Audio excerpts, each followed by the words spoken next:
Aba, lumabas agad ang himbudong pula mga kapakners. Oh. Nakita uli natin. Ipiniplex uli ni Chef. May bago na naman siyang trick sa pagluluto ng itlog. Yan, gayon daw dapat.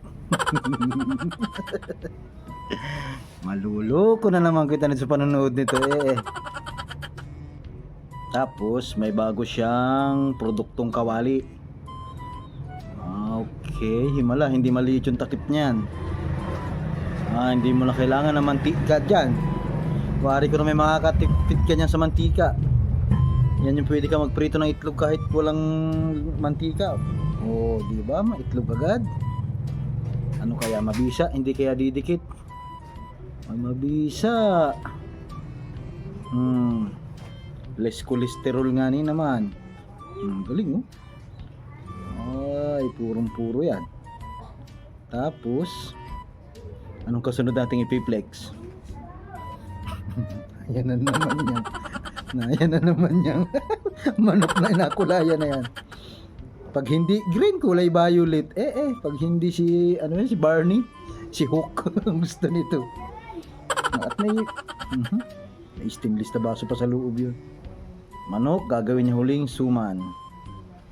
Gamit huli yung kawaling bago. Tapos gata, may sili. Sili yun. Hindi ako pwede magkamali doon. Sili talaga yun. Gulping halang yung gata na yan. Kumukulo na yung gata.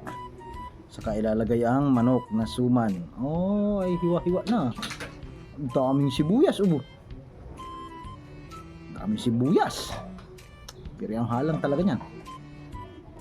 Dalawa na naman kami ni Idol Lisoy hindi makakatikim yan. Shoutout sa ating mga viewers. Ay nilagay.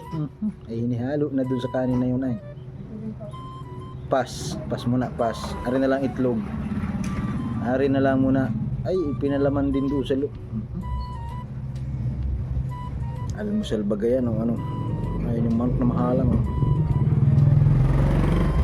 Para lang yan sa mga matatapang na nilalang. Yung kayang halang. Ako di bayan.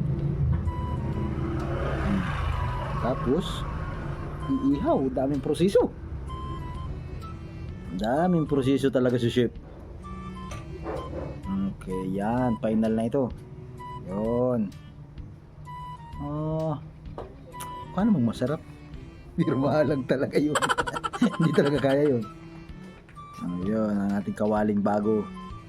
May bago na naman siyang hugasan.